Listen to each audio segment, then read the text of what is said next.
Mdlalo wami ngiphathele ividiyo ebaluleke kakhulu namhlanje ubhoti owabulala isalukazi sakhe. Uma ngabe chaza-ke wayengaqondile kodwa-ke kwenzeka ngenxa-ke yokuthi wayelaya omunye wozakwabo noma omunye wabantu asebenza nabo kwagcina kwenzeka lento eyenzakala. Le message ibaluleke kakhulu uma ukuthi-ke ubonakala noma uzizwa ngazi ukuthi ujahile uzukwazi ukuthi uyilalele zinikeze isikhathi uyibheke laphana ku-watch me later kodwa-ke uma ukuthi unesikhathi futhi zinikeze nje isikhathi esanele ukwazi ukuthi uyilalele ukuze uzokwazi ukuthi ufunde ukuthi inhliziyo ebunene isiza ngani.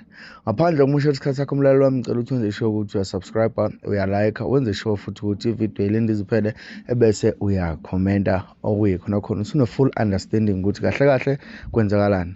Mina nami mlaleli wami asihlangane kwi-comment section ma kuphela ividiyo. Ayibona indoda yomuntu izongimisela ngenhliziyo kwi-DM yami. Sanibonani-ke ubungulo Ndlovukazi ngiza nendaba wona uzana nini endlebe. So angene kumngani wethu, umngani wethu uyangena la uthi wayibongiwe ngicela ukuxoxela ukuthi enene ugogo wami wabulawa yimina. Kusho indoda yomuntu, kusho umngani wethu. Uthi ugogo wakhe wabulawa yena, wambulalela na ugogo. Uthi umngani wethu-ke unintentionally, uthi umngani wethu sowesebenza esebenza emsebenzini, kusho ukuthi emsebenzini la ejwayele ukusebenza khona nje kwakuyindawo ekwangishontshwa kuyona nje, uthola ukuthi mawubeka into uthola ukuthi ngeke usayithola. Uthi umngani wethu athi okay kuthi ngelinye ilanga ahole ngaleso sikhathi ngoba wayengakabi permanent emsebenzini, umsebenzi babe saholelwa nge-envelope because nakhona kwakuyikhampani nje eyayenza ubugebengu. Okay fine, akuholelwe-ke nge-envelope, behola weekly. Uthi basebenze so ujwayele ukuthi into zabantu ziyalahleka emsebenzini, abantu bahlale bekhala bethi balahlole izinto, sorry ngathi khona yabona fluff emlonyeni.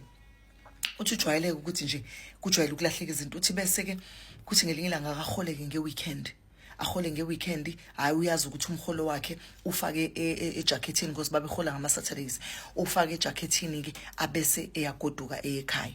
Kusho ukuthi mase efika ekhaya makathi uyakhumula iwe imvalapho, mayiwa imvalapho yomholo wakhe abese kusho ukuthi ugogo afike la ekamereni uthi uzobheka umfana usephumile. Makathi uthi inhla phansi ubona ugogo kukhona incwadi, akazi ukuthi inemali ngoba inamathiseliwe uthaqa. Uthi ubona kukhona incwadi abese yayithatha ugogo ayifake kuphi ephinifeni. Hayi-ke aqhubeke kumfana, aqhubeke kabuye. Uthe makabuye umfana kusho ukuthi-ke sekufanele ngoba kwakuyena phela umuntu owaye-breadwinner la ekhaya owekwazi ukuthi asaphote umndeni.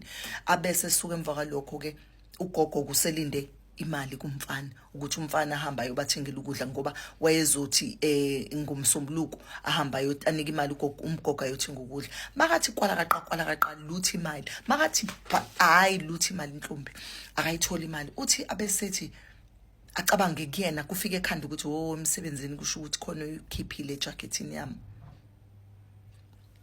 Hayi abesethi yabona-ke ngoba phela kwakumholo wakhe nje ayosapotha ngawo umndeni, abe nenhliziyo nje ebuhlungu. Umngani wethu azitshele nje ukuthi yazi ukuthini, ngizohamba eNdiya. Uthi afike emsebenzini ngomsombuluko athi umholo wakhe ulahlekile, abatshele futhi ukuthi lo ontshontshile ngicela ubuyise, if engawubuyisi ngiyahamba ngendiyeni. Ugogo ngapha ekhaya isalukazi sikhohliwe ukuthi sithathe imvalapho ebiphansi besicabanga ukuthi incwadi sayifaka ephaketheni ngoba sithi sizonika umfana. Uyabuza emsebenzini akekho umuntu owaziyo, abathreatenisheka abatshela ukuthi nje ngizoni nenza isilo sengubo, ngihamba ngendiyeni, ngizwile kuthiwa kunendiya lapha eMaritzburg, ngizonishaya nihlanye into ozuyilahle. Hayi-ke uthi umfana nangempela kuleyo weekend Saturday elandelayo ahole, makahola ngalo mholo kusho ukuthi ugogo uhambile yena wayokweleta ukudla e-tuck shop enzela ukuthi akwazi ukuthi lokhuze uzokhava umfana mase kushaya isuku lakhe lokuhola nge-weekend elandelayo. Uthi ahola umfana nge-weekend elandelayo. Uthi kahle vele wedlala nestokfela emsebenzini iphume nemali yakhe estokfela uthathe ngiqonde endiyeni.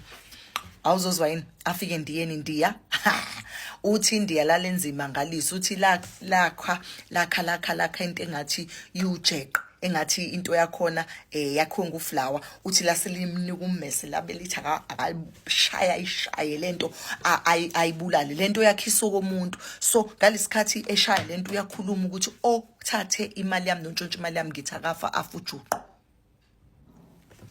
Lathi ke India hayi yazifaka, hayi yazikhipha, mina yazifaka kuphela. So ubhuti weyazi ukuthi India liyafaka alikwazi ukukhipha. Agoduke ajabule kathi ke he can wait shoot uzobona emsebenzini ukuthi yenene ubani lo amngqimze phansi ojwayele ukuthi abantshontshele. Hayi ke kuthi makabuye endiyeni ugogo afike i-envelope iphezukwani kwelokhuzana phezu kombhede. Abe seyabuza ukuthi yini lena ubani manje obekele imali le envelope lana ngoba useya realize ukuthi nayi imali yakhe. Athi ugogo umntanami ngesabathe edlule wena wasuke ngathola incwadi laphansi kwasho ukuthi wena usaphumile mawusubuya ngakhohle ukuthi ngifake ephinifeni namhlanje leli phinifa sengiligqokile ngathi ngiyaphuthaza khonto khona ngakhumbula ukuthi nayi into umntanami incwadi umntanami ngangithole phansi ekamereni lakhe. Akuphelanga inyanga ingakho ugogo washona washawa isibhobo esisemenza ukuthi ome wakhiqiza amagwebu kwangathi ushawa istroke washona ugogo. Umfana uyazi ukuthi wena obulela ugogo umngani wethu uthi akazi ukuthi enze njani ngoba uyazi ukuthi kwakuyena owenzile kodwa wengaqondanga ukubulala ugogo. Weqonde ukubulala umuntu owentshisha umholo wakhe but wengazi ukuthi ugogo umholo wakhe wewuthathile ezombekela wona. Wengazi ukuthi umuntu owawutholile ugogo wakhe ecabanga ukuthi ulaya lo semsebenzini ojwayele ukubantshontshela. Uthenze njani ngoba akakuthola ukuphumula nasekhaya akakwazi ukuthi abatshele ukuthi wabulala isalukazi sala ekhaya ugogo wakhe ozaluma wakhe. Enze njani ke umngani wethu? Akakwazi ukuhlambuluka ukuthi iyona iplatform acabanga ukuthi ingcono for yena ukuthi azohlambuluka. Uthi inhlambuluko yakhe le uyafisa ukutshela umndeni ngoba uthi impilo yakhe ayisahambi kahle but uyasaba ngoba usaba ukuthi bayothi uyathakatha.